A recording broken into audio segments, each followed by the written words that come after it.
All right, physicists, we're starting our review today. The course has gone on long enough. So, we've got a lot of equations. Oh no. But it doesn't really make sense for us to jump all the way back yet. We will spend about the first half of this video talking about review stuff for the most recent homework, which some of you haven't handed in yet. And then the second half of the video, we will jump back all the way to the beginning and start working our way through this mess of material. Okay, so what did we do last week? Quite a bit, as it turns out. We talked a little bit how in a AC circuit, you not only have to deal with the resistance to figure out how much current amplitude you'll have, you also have to deal with the contribution of the inductor and the capacitor. This is for an LRC circuit, but more generally, if you're going to start thinking about things like transmission lines, this turns out to be relevant. So it's a little interesting because the inductor and the capacitor in such a circuit as this LRC circuit are not necessarily, their voltage is not necessarily in phase with the current, whereas the resistor does have its current in phase with the voltage.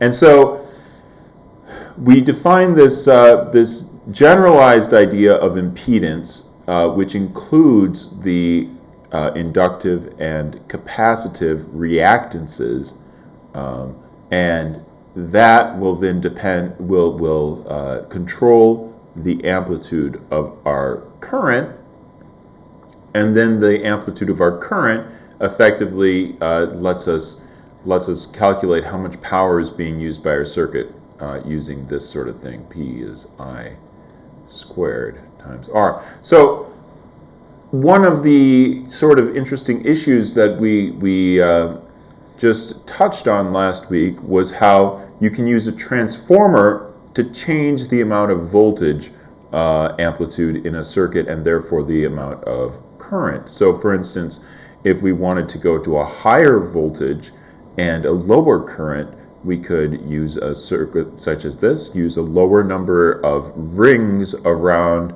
our iron core and a higher number of rings on our secondary circuit, and that could allow us to step up our current and step up our voltage and step down our current. So the idea is that if you have approximately energy being conserved as you go and transfer the electrical energy from this coil to that coil, you can go from a high current, low voltage to a low current, high voltage sort of situation. And you could do vice versa if you had a step-down transformer. So the transformer stuff, the equations are easy to use, but I wanted to step back and make sure that we understood how to do this impedance, reactance, all that type of jazz. So here's a problem that I gave you. It says an air conditioner connected to a 120 volt RMS AC line is equivalent to a 12 ohm resistance and a 1.3 ohm inductive reactance in series. Okay, so for part A, you have resistance equals 12 ohms, inductive reactance is equal to 1.3 ohms, and we're going to assume that that means we can leave out this capacitance reactance, and it says to calculate the impedance of the air conditioner and the average rate at which the energy is supplied to the appliance. Okay, so the thing that's worth realizing here, it says calculate the impedance of the air conditioner. Okay, that's just using my formula. You want to find your impedance, you're just going to combine these two contributions. And we're leaving out the contributions from the capacitors, so it's just going to be R squared plus XL squared, and then take the square root. Okay, now why is that important? It's important because it gives us our current. And so we've been given our RMS voltage as 120 volts. Remember what that means. It means that if you take the voltage, you square it, and that's so that you're not going plus minus. You're just looking at the positive value. It's going to be positive, all positive because it's squared. Then you take the square. Then you take the average of that all positive thing, and then you take the square root. And the relationship between Vrms and the amplitude of the voltage. Remember, we could write this in terms of a voltage signal that's looking sort of like this, but this V would be the square root of 2 times the Vrms. However, that RMS, these RMS values are what allow us to compare between our AC and DC values. So if we just want to compare the amplitudes, right, we could say amplitude, the amplitude of the current is the amplitude of the voltage divided by Z. Okay, so here we know the amplitude of the RMS, but we can also say that the current RMS, the root mean squared, because the current is going back and forth too, it's going from plus to minus, it's changing direction, is equal to Vrms divided by Z. Why can I do that? It's just because IRMS is just the amplitude of the current divided by the square root of 2. Vrms is just the amplitude of the voltage divided by the square root of 2. Okay, so now I found my IRMS by putting in the Z that I found in part A, putting in that 120, and now I can use my formula for average power used by my circuit. P average equals IRMS squared times R. Okay, so you're going to stick that in for your IRMS, and you're going to use the R. And something just to notice here, the reactance will change the amount of current that you get. So your capacitance will change the amount of current that's going through your circuit, but the power being used is all leaving through the resistors. So having an extra capacitor or an extra inductor in there doesn't actually change the amount of energy total being used. Okay, now the other thing that we talked about last week was we briefly talked about some sort of light's greatest hits, some little high points from geometric and wave optics. Now, the thing that we added on Friday was that one of the good pieces of evidence that we have that light acts sometimes as a wave is that you can put it through a double slit screen and get that light to interact with itself. You can get the series of positive and negative interference fringes where the light dots are where you've had constructive interference, and then the dark slits are the dark fringes are where the wave is undergoing destructive interference. Okay, so in our light summary here, we have a couple different issues. Now, light is a transverse wave, and the electric and the magnetic parts of any one of these waves, since they have a common source being the accelerated charge that caused this electromagnetic wave, the electric and the magnetic parts of it are not independent. They're connected through c, the speed of light. So that's sort of definitely a wave-like characteristic of the light. On the other hand, on the other extreme, we have our geometric optics. So this is our wave-like, and our geometric optics is more particle-like in the sense that we just use mirrors where the light bounces off the mirror, that's reflection, or where the particle bends at an interface. I use particle in ironic air quotes there. And so that straight line path makes you think of a particle. But on Friday we talked a little bit about how a polarizer, it sort of acts like a wave in that it depends on which direction of the electric field is allowed to go through the polarizing filter, but it also sort of acts like a particle in that it seems like you're picking out half of the unpolarized light, so you can almost think about it in terms of probability and photons. So it's kind of one of these halfway between the two phenomena. Okay, now just to take a look at a couple different homework problems. This one asks you to think about tolerances for engineering. So it says a certain helium neon laser emits a red light in a narrow band of wavelength centered at 632.8 nanometers. So wavelength equals 632.8 times 10 to the minus 9th meters. Okay, so that's the main wavelength here, but you can't have exactly that for what turned out to be fundamental reasons. And a wavelength width of 0.01 nanometers. Okay, so if you're looking at the range that you can expect in here, it should be centered around there with this delta wavelength of 0.01 times 10 to the minus 9th meters.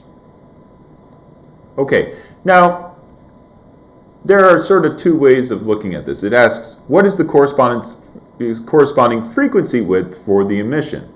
Well, we know that the speed of light is the wavelength of light times its frequency, so the frequency is equal to c over the wavelength. So, like, let's say that we have a positive side and a negative side of this range. We have omega plus equals omega plus delta omega over 2. And we have omega minus, which is equal to omega minus delta omega over 2. Well, with that, you can imagine that you'd get some delta F that could be a range of values around the frequency that if you would just put in this middle one, it would be above and below that. So your frequency plus, I guess, would be c divided by your wavelength minus, and then your lower frequency would be c divided by your wavelength plus, and you could take a difference in those frequencies. That would be your frequency plus minus your frequency minus. So that would be sort of a rough and ready way to do it. And I would be okay with you doing that. Another way to possibly do this would be to think a little bit more in calculus terms, where if you wanted to find out what does the uncertainty in that variable look like, you would want to say, well, okay, how much is my frequency depending on my wavelength? And you take the absolute value of that to get sort of a size of that effect times the uncertainty in my wavelength. Okay, so you could evaluate that derivative of f with respect to lambda and evaluate that at your lambda equals lambda naught, and put that number in 632.8 times 10 to the minus 9 meters, and then use your derivative here, where your df d lambda would be, I guess it would be minus c over lambda squared, but then that's why I put the absolute values in there. Okay, so either one of those ways of doing that would be fine. Okay, now the other sort of helpful way of thinking about imaging was geometric optics. and this was our angle in equals angle out for mirrors, and our Snell's law, where the light ray bends at the interface. Okay, so either one of those is okay. And we saw how this led to the thin lens formula, and the thin lens formula shows us how light bends, and it relates the position of the object on one side to the position of the image on the other side. And if the image is positive for a lens, for instance, that means that you can actually focus those rays together and project that image onto a screen. If that image is negative, then that would turn out to be on the other side, and it would be a virtual image. Okay, and the reason why we're interested in this is that this allows us to find the magnification, how much bigger or smaller the lens causes the image to be than the object, and it turns out that depends on the position of the image and the position of the object. Okay, and we talked a little bit about how this arises from drawing rays, and the two that I really want you to focus on are the ray that comes in flat through a double convex lens and goes out through the focal point, and then the ray that comes in through the middle of a double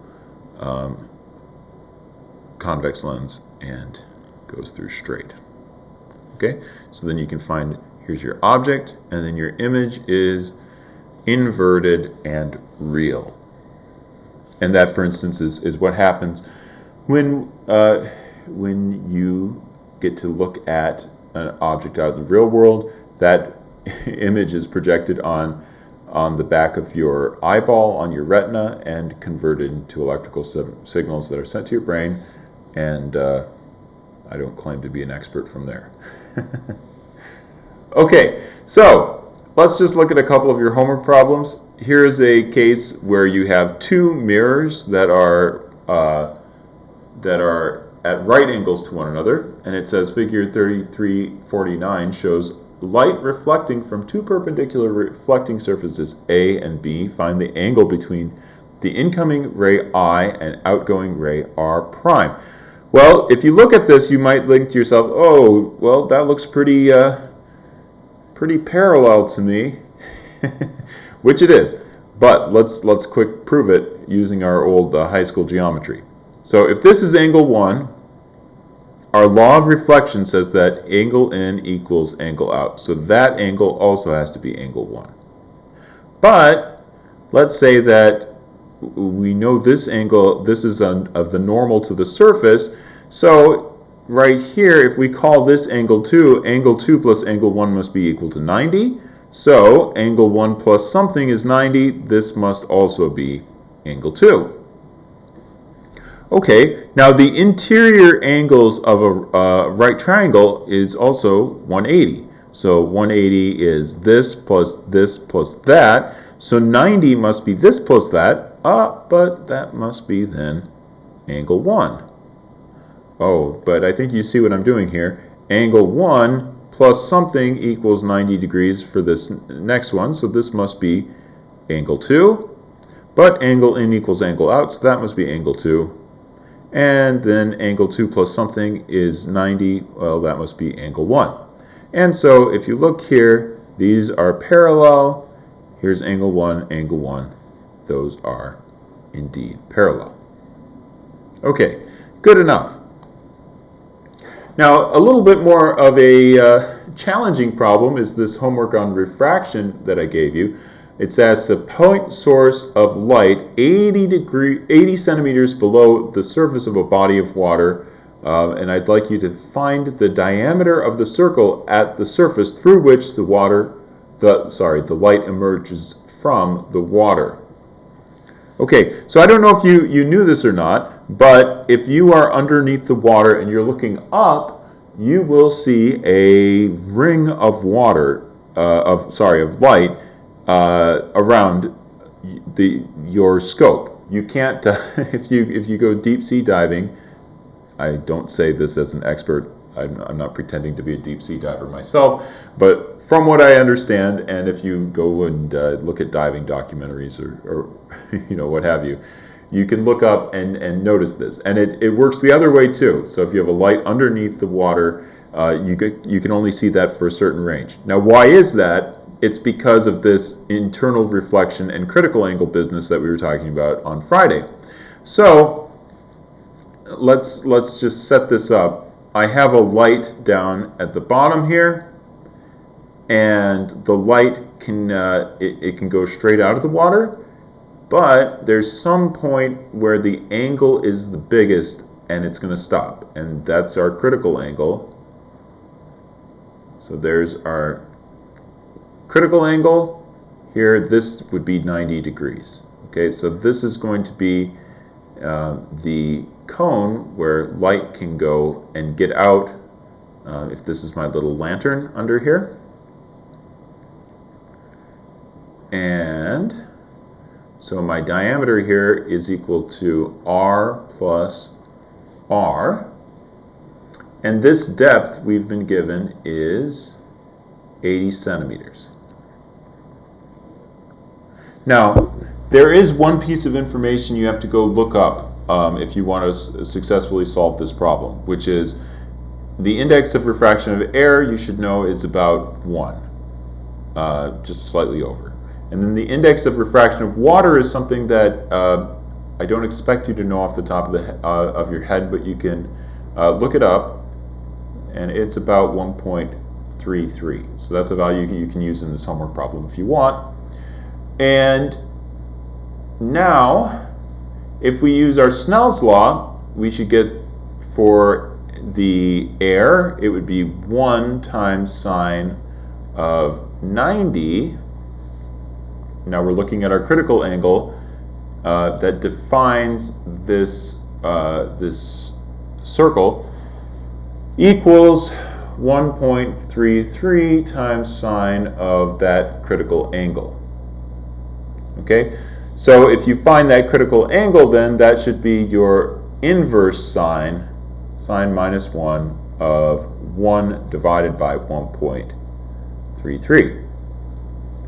Now, why is that useful? Well, it's useful because if I look at this triangle over here, it has r, it has 80 centimeters, and it has my critical angle right there. So if my tangent of that critical angle is equal to r divided by 80 centimeters.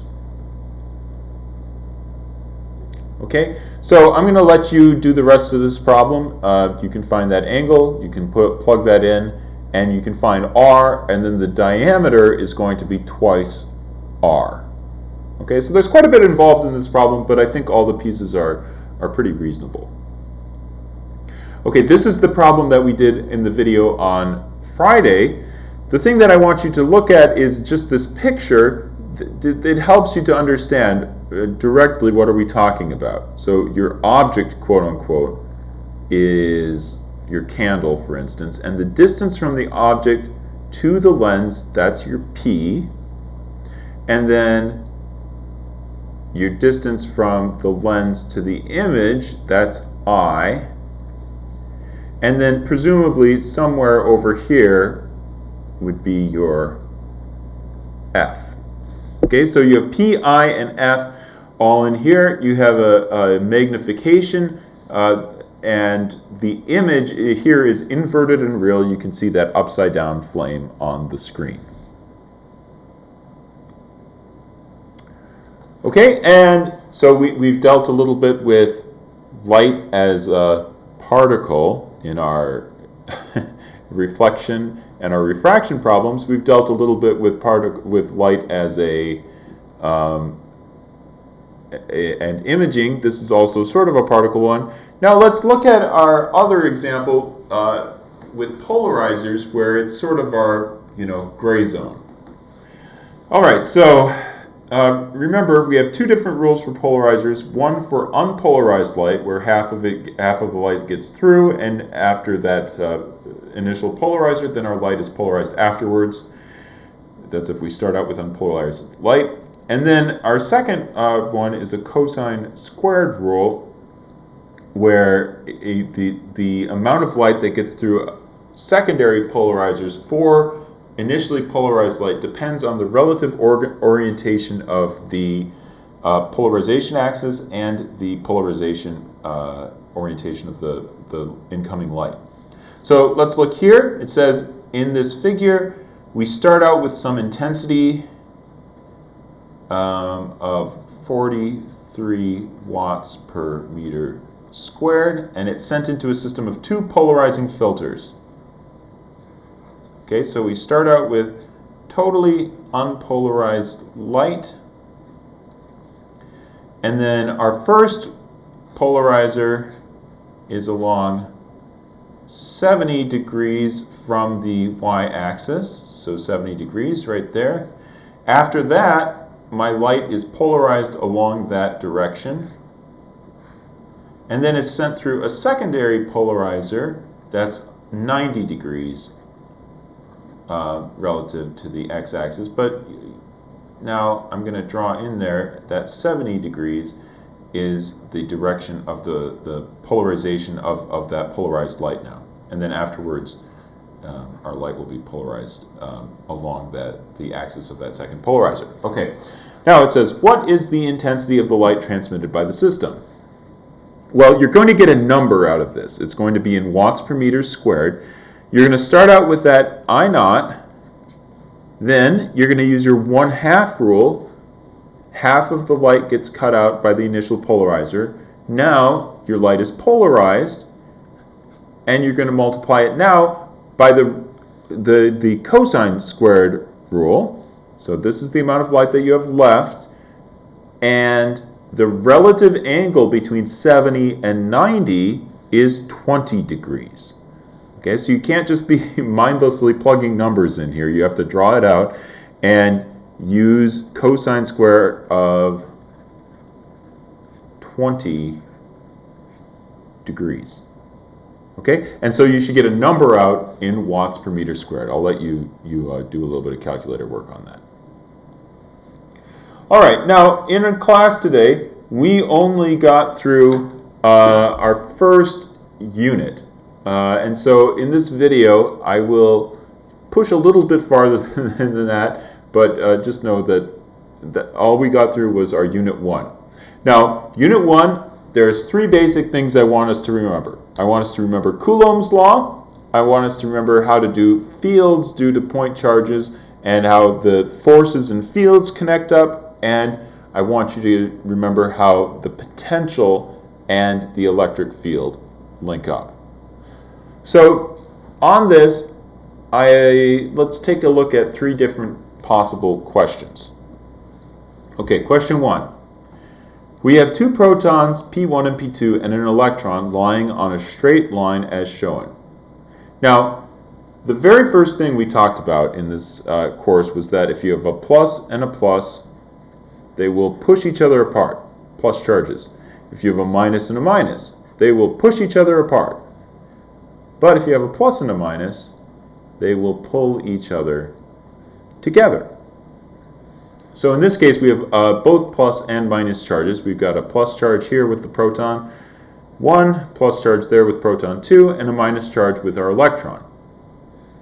And it says we've got two protons and an electron lie in a straight line. The directions of the force of P1 on E, the force of P2 on E, and the total force on E are.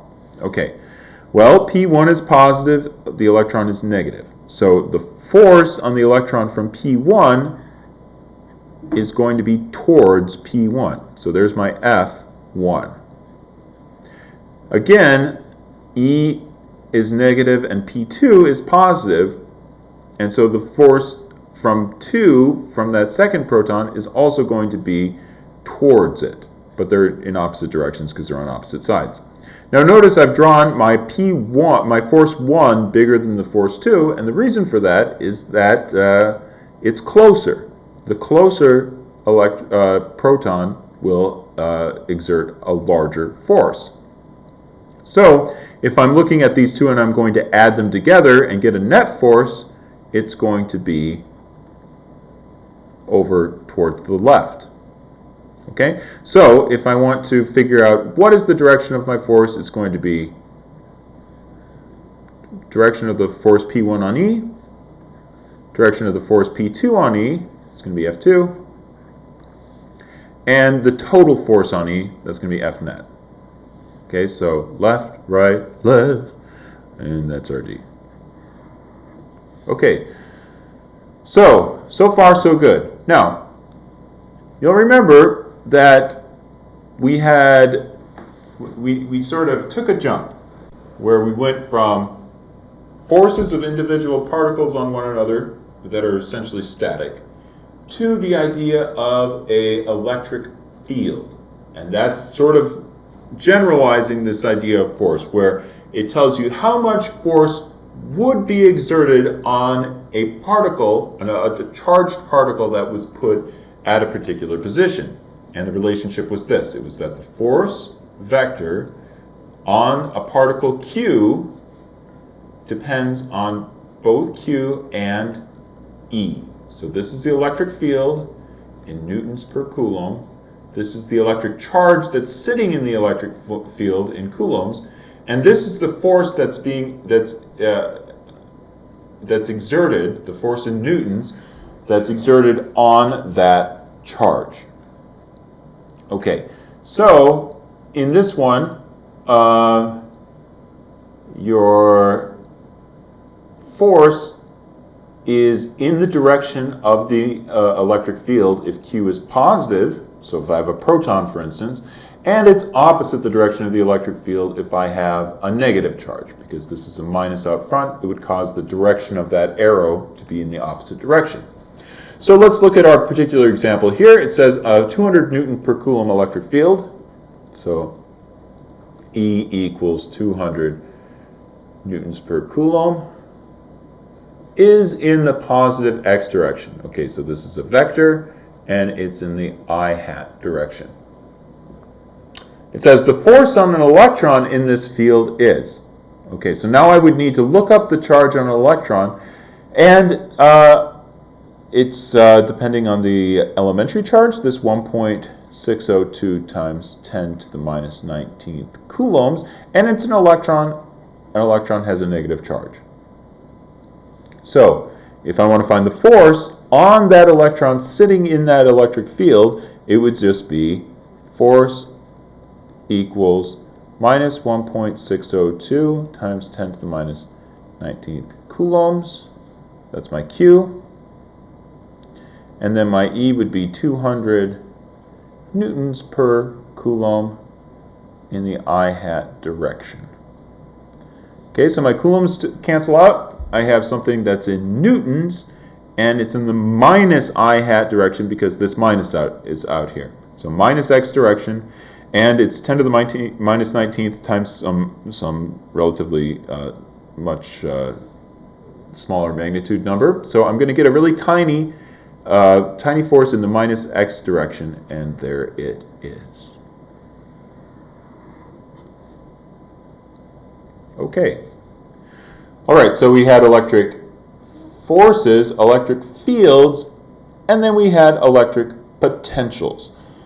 Now remember, the relationship between the electric potential and the electric field is that the electric field is the derivative in a particular direction of the electric potential. So, for instance, in this example, it says the graph shows the electric potential as a function of x in a certain region. What is the x component of the electric field in this region if Vs is 50 volts? So here's 50 volts. Here is minus 50 volts. And we're going from 0 to 0.4 meters. Okay, so if we want to find our electric field in the x direction, it's going to point from high potential to low potential. So just looking at this graph, I can already tell that that's the direction of my field, is in the plus x direction. If you don't believe me, let's just use our formula. It would be minus, here I'm going from plus 50 to minus 50 volts. So that would be minus 100 volts would be my change in voltage, and then my change in position would be 0.4 meters. Okay, so 100 divided by 0.4, that would give me 250 volts per meter. Okay, so the things to notice here, volts per meter is the same as newtons per coulomb that we used last time. And it's also worth noting that the electric field points from high potential to low potential. Okay, so that was our first unit we did. Then our second unit that we did was currents and circuits. And so we used resistors in that unit, and we also used capacitors. Capacitors were storing charge. They were a break in our DC circuit, and we learned how to put them in parallel and series. Resistors allow current to go through, but they dissipate energy. They get hot. And we also learned how to use them in parallel and series. Then we, as our last thing in that unit, we talked about RC circuits. And RC circuits put a resistor and a capacitor in series with one another. Okay, so let's dive into this Unit 2 material. Now, you'll remember that a capacitor is essentially a sheet of metal separated by a gap and then another sheet of metal. And the effect when you put a battery on it, for instance, is to create a voltage that opposes the voltage of the battery. And the way it does that is by getting a plus charge next to the plus side of the battery and a minus charge on the plate to the minus side of the battery, such that the total charge on that capacitor is 0, but each plate is storing some charge. And so that's what we call the charge on a capacitor. And it says each plate of a capacitor stores a charge of a magnitude of 1 millicoulomb. So Q equals 1 times 10 to the minus 3 coulombs when a 100 volt potential is applied. Okay, so V is 100 or 10 squared volts. The capacitance is, okay, so Q equals C times V, so V would be just Q over C, or in other words, it would be 10 to the minus 3 divided by 10 squared. The capacitance, Q equals C over C,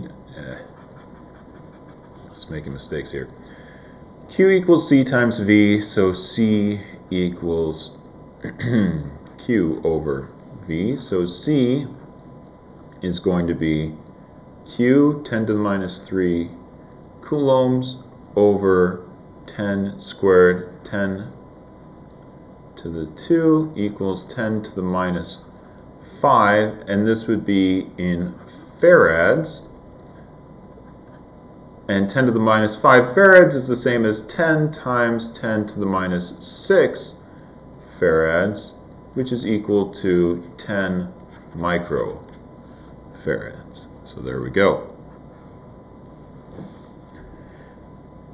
Now, if you have two capacitors that are in parallel with one another, and it says to store a total of 0.040 joules of energy on two identical capacitors, so C and C, each should have a capacitance of. All right, now, you may remember that if two capacitors are in parallel, they are both connected directly by wires to the battery. And so each one of those has the same voltage across it. Each one has 200 volts across it in this particular drawing. And if you have a total of 0.040 joules, that's 2 times the energy of each capacitor is equal to 0.040 joules. And I suppose you could go ahead and say 2 times the energy stored in a capacitor. It's the energy stored in its electric field is 1/2 CV squared, so it'd be 1/2 C times the voltage here is 200 volts squared equals 0.040 joules. And so if you want, you could go ahead, that 2 I guess would cancel out. Then I would have C equals 0.040 divided by 200 squared. And you can go ahead and work that out if you like to get 10 to the minus 6 farads, or 1 microfarad.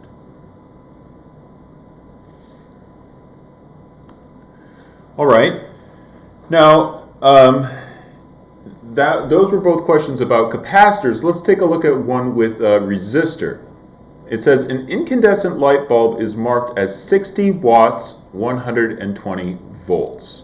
What is its resistance? Now, despite all those pages of formulas that I gave you, I have not given you everything on those. This is what I've given you for resistors. So let's try to figure out, what do we have here? Resistors use up power. They throw power out into energy out into the environment. Power is a unit of watts or joules per second. So it's how much energy is being deposited into the environment every second. And so if our incandescent light bulb is marked 60 watts, 120 volts, the power is going to be 60 watts. The voltage that produces that power would be 120 volts. Okay, now I have V equals IR, P equals IV. I don't have anything about current in here though, so I probably should try to connect these two equations together to get rid of current. So for instance, I could go I equals V over R, and then put in P equals V over R times V. Okay, then I would get P equals V squared over R. And it says, what's its resistance? Well, you can go ahead and solve it. R equals V squared over P. So that would be 120 volts squared over 60 watts. And I think you should find something around 240 ohms.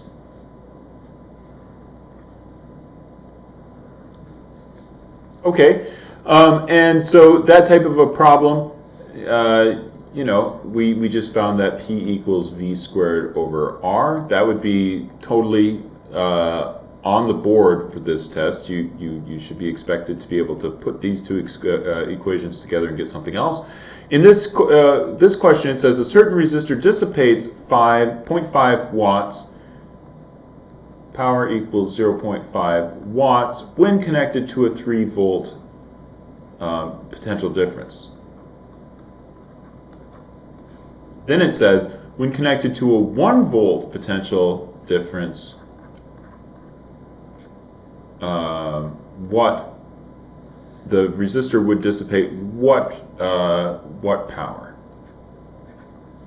Now, I hope that you can recognize that 1 volt will, if you have the same resistor and use 1 volt potential difference, you're going to get a smaller current.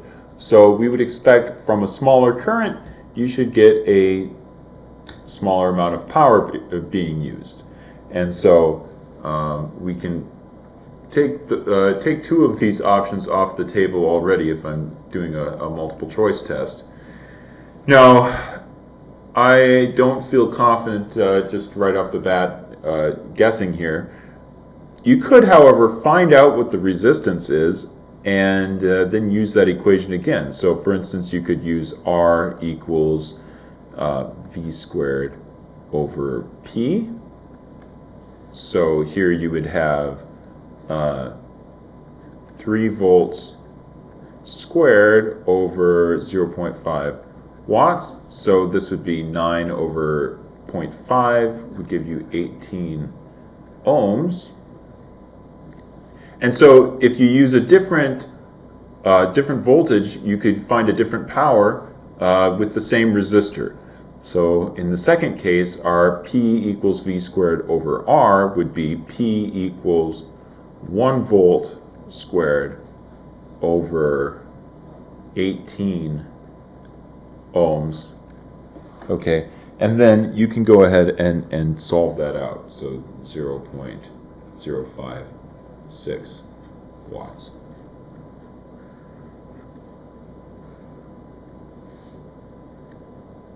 All right, and as our last idea from this RC circuits, we may double back and do a little bit more on this unit, but here's our last one that I want you to look at for today. It says, suppose you have 4 circuits in the form shown in the diagram. The capacitor is initially uncharged and the switch S is open. Now it gives you a whole bunch of different possible values for the voltage and the resistance and the capacitance. And then it asks, rank the circuits according to the time after the switch S is closed for the capacitors to reach half their final charges, least to greatest. Now this could seem like a pretty tough problem because you might say, oh, well, I've got to consider the total charge, I have to consider all of these details. But it turns out you don't actually have to consider if you think about the physics. The physics is if you have a final if you close this switch, what happens? Well, the battery will push charge onto the capacitor until the voltage across the capacitor is equal to the voltage across the battery. At that point, the charge on each plate will be plus or minus Q equals C times V. Okay, so that's the final end game. Now, what determines when that's half done? Well, it depends on the resistance of the resistor and the capacitor of the capacitor. If the resistance is big, it'll take a long time for the current to be able to get in because the charge to build up because the current will be small. If the capacitance is big, it'll also take a long time because that thing will hold a lot of charge. So if I just simply calculate my time constant, my R times C for this each one of these different cases, that is all I need. So the ranking is just going to be for the time for them to reach half of their final charges, you're just going to rank the R times C from least to greatest. Okay, so I'll let you work on that on your review sheet, and that is enough. I know I'm covering up part of this, but this is just my come to Jesus slide saying, please hand in your old stuff. Please do your course evaluations. Okay, so thanks for watching, and we will finish up our review next time.